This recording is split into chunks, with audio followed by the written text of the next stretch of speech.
morning बच्चों. Today we will discuss new chapter of science, that is conservation of plants and animals.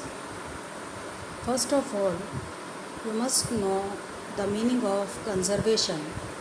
Conservation means to protect or not allow anyone to damage or destroy. Therefore, in this lesson, we will discuss why there is need to conserve plants and animals. First of all, the reason for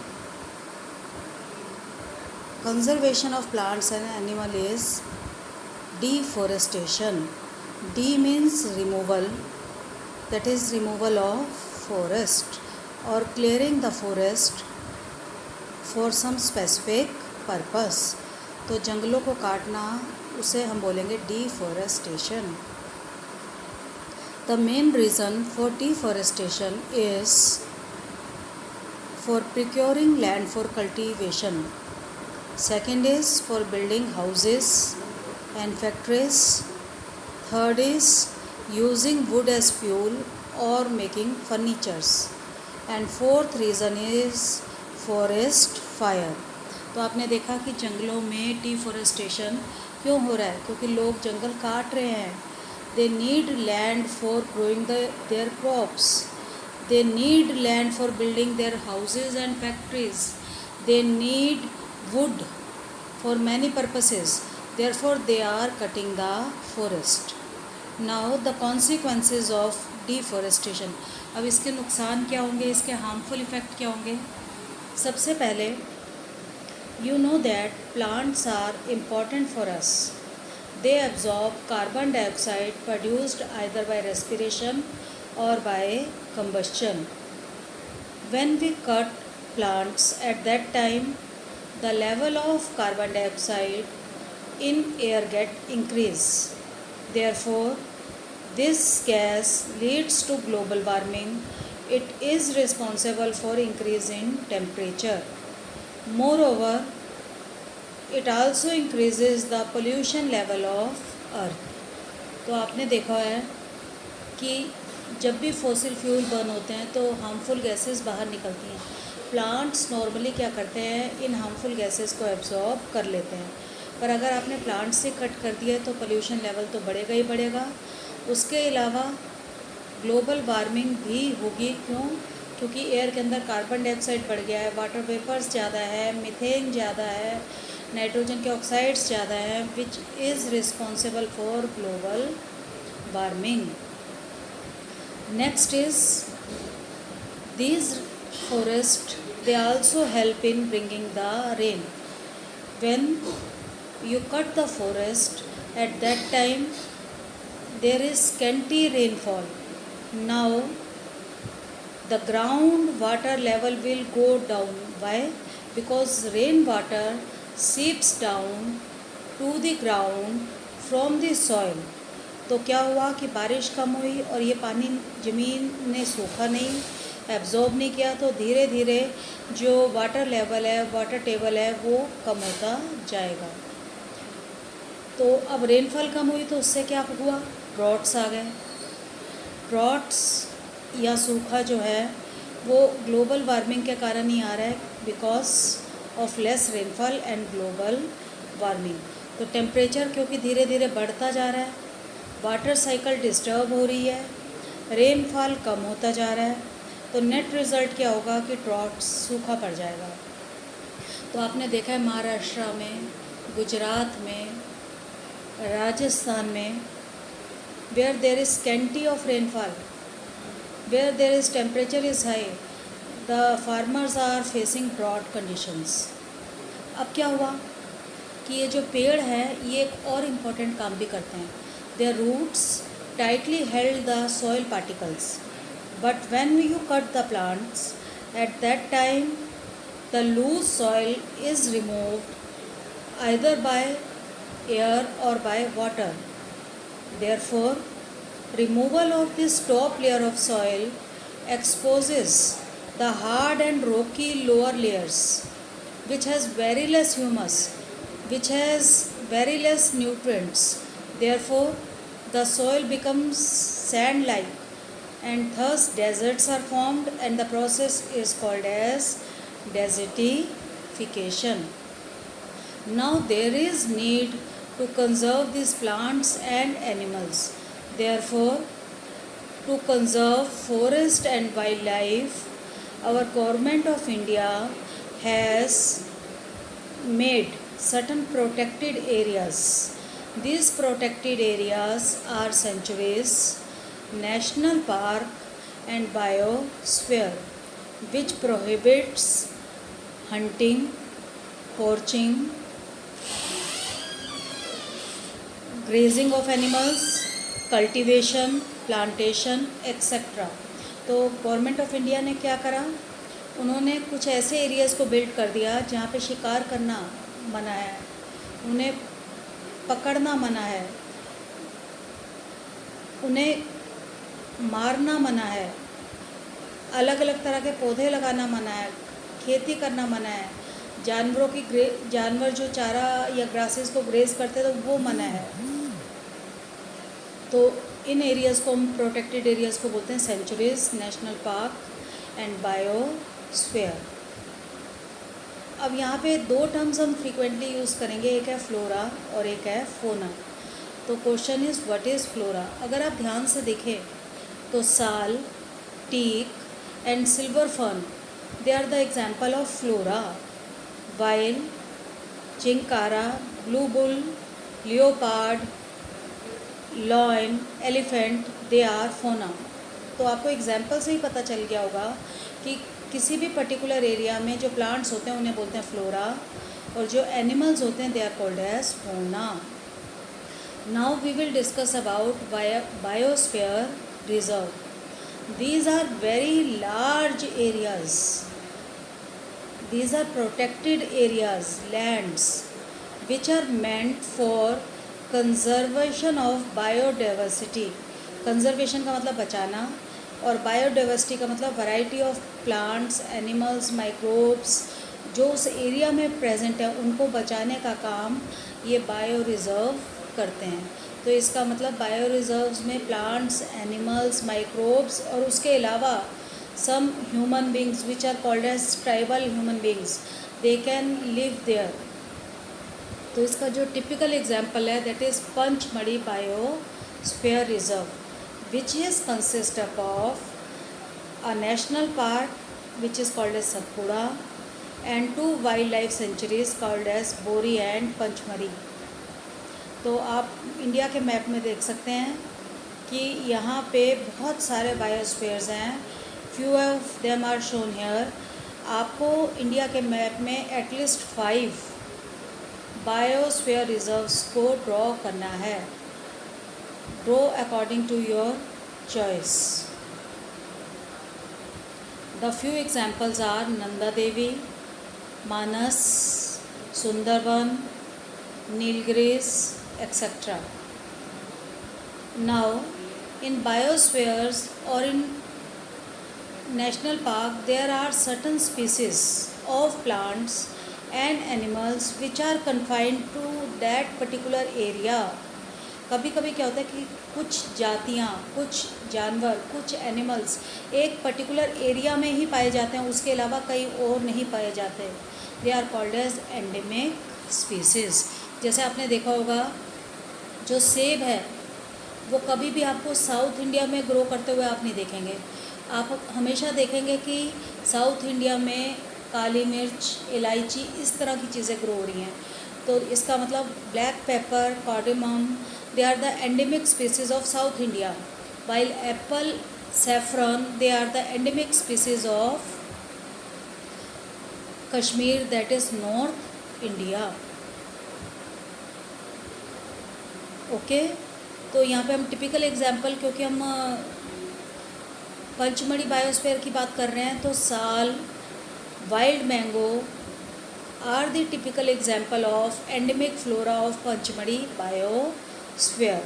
while bison, giant squirrel, flying squirrel, they are the endemic fauna of this particular area. अब दूसरी जिसकी बात करेंगे that is national park. National park are the areas where wild animals they can freely use that place for living. They can use their natural resources. तो यहाँ पे plants और animals जो हैं अपने नेचुरल हैबिटेट में रहेंगे और वहीं के रिसोर्सेज को यूज़ करेंगे. जैसे टिपिकल एग्जांपल है गिर national park which is in Gujarat. Another is Kaziranga national park which is famous for its high density tigers which is in Assam. Similarly, near Bareilly, you have Jim Corbett National Park in Uttarakhand. So, you have to write at least 5 national park and locate them in the map of India. Next is wildlife sanctuaries. These are the areas where animals are protected from any disturbance to them और their habitat. तो यहाँ पे क्या होगा कि animals बहुत protected रहते हैं, अपने घरों में बड़े आराम से रहते हैं विदाउट एनी डिस्टर्बेंस. और यहाँ पे एनिमल्स को किल करना, उन्हें कैप्चर करना, उनकी पोर्चिंग दैट इज़ कम्प्लीटली प्रोहिबिटेड, मना है. वहाँ पे आप उनका शिकार नहीं कर सकते, आप उन्हें मार नहीं सकते हैं. You can just view them. There are certain threatened species of wildlife like black buck, white-eyed buck, elephant, golden cat, pink-headed duck, घड़ियाल, crocodile, pythons, rhinoceros. They are kept in these wildlife sanctuaries. तो जिन भी जानवरों को ज़्यादा खतरा है उन्हें wild life sanctuaries में रखते हैं. And the typical examples are Periyar Wildlife Sanctuary which is in Kerala, Chilka Wildlife Sanctuary which is in Odisha, Bharatpur Sanctuary Bird Sanctuary which is in Rajasthan, etc. अब क्या हुआ कि ये जो animals हैं इनका नंबर तो बहुत ज़्यादा है, पर अगर आप इन्हें इसी तरह से किल करते रहे तो एक स्टेज ऐसी आ जाएगी कि इनका नंबर धीरे धीरे कम होना शुरू हो जाएगा. और वो एक टाइम ऐसा भी आएगा कि ये बिल्कुल एक्सटिंक्ट हो जाएंगे, ख़त्म हो जाएंगे. तो एंडेंजर्ड स्पीसीज़ क्या हैं? These are those animals whose number are diminishing means decreasing and they are facing the danger of extinction. और इसके जो टिपिकल एग्जांपल्स हैं इंडिया के अंदर, जैसे आपका ये है गंगा डॉल्फिन, या पोलर बेयर की भी बात कर सकते हैं, या आपके टाइगर की भी बात कर सकते हैं, या स्नो लेपर्ड की भी बात कर सकते हैं. ये सारे एंडेंजर्ड स्पीसीज़ हैं. अभी तो हैं पर धीरे धीरे अगर हमने इन्हें नहीं बचाया तो ये ख़त्म हो जाएंगे. और जो ख़त्म होने वाले एनिमल्स या प्लांट्स होते हैं उन्हें बोलते हैं एक्सटिंक्ट एनिमल्स और plants. They are no more alive in this world, they are dead. They can't reproduce because no living member is now present here on the earth. And the typical examples are dodo bird, golden toad, passenger pigeon and even dinosaurs. अब क्या हुआ कि आपको कैसे पता चलेगा कि कौन सी जो स्पीसीज़ है वो एंडेंजर है, किसका नंबर बहुत कम है? तो उसके लिए रशिया में एक बुक बनाई गई that is red data book. This book gives you all information, all studies about rare and endangered species of plants, animals, fungus, etc.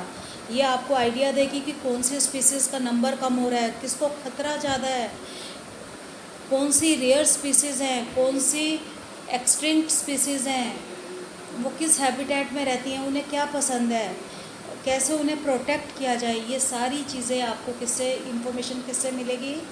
Red data book से. अब आपको मालूम है कि अगर कहीं पे सूखा पड़ जाए तो लोग क्या करते हैं? माइग्रेट करते हैं. इसी तरह एनिमल्स भी माइग्रेट करते हैं. अभी आपने लॉकडाउन में भी देखा कि many people they migrate from Mumbai to Bareilly Delhi to Bareilly to other places. तो माइग्रेशन जो है दैट इज़ मूवमेंट। किसका मूवमेंट? किसी भी एनिमल का movement from its own habitat to some other habitat for particular time period every year due to climatic change और for breeding. अब यहाँ पे ये जो डेफिनेशन है ये पर्टिकुलरली एनिमल्स और बर्ड्स के लिए है कि कुछ एनिमल्स और बर्ड्स क्या करते हैं, हर साल एक पर्टिकुलर टाइम पीरियड में अपनी जगह से, अपने नेटिव प्लेस से, अपने हैबिटेट से मूव कर जाते हैं और किसी दूसरी जगह पे पहुंच जाते हैं। क्यों पहुंचते हैं? क्योंकि वहाँ पे जो उनके हैबिटेट जहाँ पे था वहाँ पे क्लाइमेटिक कंडीशन क्या हो गई है, एडवर्स हो गई, ख़राब हो गई हैं। वहाँ पे हो सकता है बहुत ठंड पड़ रही हो सकता है ड्रॉट कंडीशंस हो सकता है वहाँ पे पानी की अवेलेबिलिटी ना हो सकता है टेम्परेचर बहुत हाई हो। तो ऐसे केसेस में ये जो एनिमल्स और बर्ड्स हैं वो अपने उस पर्टिकुलर एरिया से माइग्रेट कर जाते हैं। This migration also done for breeding, ताकि वो उस जगह पे जाएं जहाँ पे availability of food, water, shelter easily available हो और वहाँ पे वो अपने यंग वन प्रोड्यूस कर सकें। तो भरतपुर सेंचुरी में आपने देखा ही होगा कि बहुत सारे क्रेन्स जो हैं वो आते रहते हैं from the Russia. Now second last topic is recycling of paper. आपने देखा कि जो पेपर है that is made from trees and trees are very useful for us. They not only give you wood, fruits, vegetables, resins, shelter to many animals, aesthetic beauty, oxygen, etc.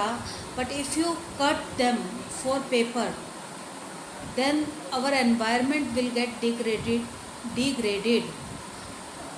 Thus, there is need to recycle the paper. Moreover, in making the paper, lot of energy, water and chemicals are also used, which also contribute towards degradation of our environment. So there is need for recycling of paper. तो cycling of paper कैसे करेंगे? आपने देखा होगा कि आपकी mummy अक्सर newspaper, आपकी पुरानी बुक्स, कॉपीज़ किसको भेज देती हैं? जंक यार्ड सेलर्स को, कबाड़ी को बेच देती हैं। वो क्या करते हैं, उसको इकट्ठा करते हैं और फिर बड़ी बड़ी इंडस्ट्रीज़ को बेच देते हैं। These industries they recycle this paper which can be used for different purposes. And the last and the main topic that is conclusion. As this lesson deals with conservation of plants and animals, therefore there is need to grow the forest, and growing of forest again is called as reforestation. तो आपने देखा भी होगा कि one विभाग वर्षा काल में, अभी के सीज़न में जब बारिश बहुत ज़्यादा हो रही है उस सीज़न में मुफ्त में प्लांट्स आपके पार्क्स को, स्कूल्स को, गवर्नमेंट एजेंसीज़ को या सड़क के किनारे भी लगवाता है। वो क्यों लगवाता है? क्योंकि उन्हें मालूम है कि जो प्लांट्स हैं they are very much important for us. अगर प्लांट्स नहीं होंगे तो हम भी सरवाइव नहीं करेंगे। तो आप भी इसमें कंट्रीब्यूट कर सकते हैं। आप क्या कर सकते हैं? When ever you eat any fruit और वेजिटेबल, आप क्या करें कि उन फ्रूट्स और वेजिटेबल्स के जो सीड्स हैं उनको कलेक्ट कर लें, उन्हें थोड़ा सुखा लें और किसी बैग में इकट्ठा करते रहें। जब भी आप शहर से बाहर जाएं, go outside the city, then disperse, spread the seeds in the lonely areas, जो खाली जगहें हैं वहाँ पे उनको फेंक दें। तो क्या होगा, with the time, under suitable conditions, these seeds they will grow and thus you will get again new plants.